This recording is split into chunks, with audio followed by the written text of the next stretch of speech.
safarkaygu wuxuu ahaa safar runtii laba usbuuc qaatay waxyaabo badan isugu jiray oo safarkii ugu horreeyay waxaan ku tagnay dalka Ethiopia oo aanu kaga qayb galnay markii hore shirkii Tana Forum oo Puntland ay xubin ka tahay mar walba ay ka qayb gasho oo laga hadlayay nabadgelyada iyo security-ga Afrika madax badan oo Afrikaan ay isugu yimaadeen dad badan oo mas'uuliyiin oo madax hore Afrika iyo kuwa hadda joogay iyo يعني xogayihii guud ee hore qaramada midoobay ku fiicnaan iyo dad badan ay yimaadeen lagana hadlayay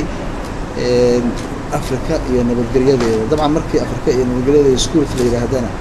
Soomaaliya iyo shidada ka taagan ee shaqaaqada shabaab iyo marba waxay ka tahay muhiimad gaar ah ayaa la siiyaa waxaan kaloo tagnay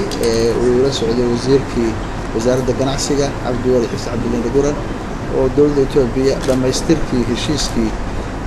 la xiriiray dhanka ganacsiga waataanu sameynay ka sameynay custom magaalada Turdibi ee Galdogob oo ay ahayd in la isku xiro ganacsiga Puntland iyo ganacsiga Itoobiya arrintaas marxalad badan bay soo martay oo kala duwan haddana waxay ahayd qaybtii u dambeysay gabagabadeedii iyo soo afjarideedii iyo dhamaystirkeedii ayaa isna ugu muhiimsanaa wadna waxaan aadnay dalka Saudi Arabia waxaan ila socday wasiirkii dekedaha iyo gaadiidka badda Cabdullaahi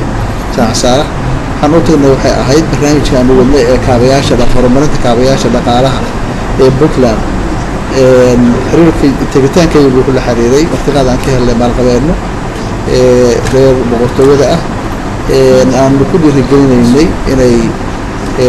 ka qayb qaataan annagu waxa weeye waxa Puntland ay u baahan tahay waa horumar kaabayaasha dhaqaalaha ku celiya marar badan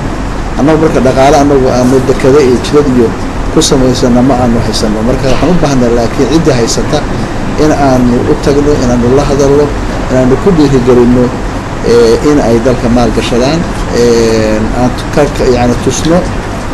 nabadgelyada ka jirta Puntland khayraadka Puntland ay leedahay in ay arrintaas nagala qayb qaataan arrintaas runtii guul bay kusoo dhamaatay in aanu la soo saxanay heshiis ay wax badan kaga qabanayaan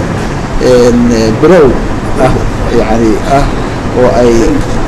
ku horumarinayaan kaabayaasha dhaqaalaha Puntland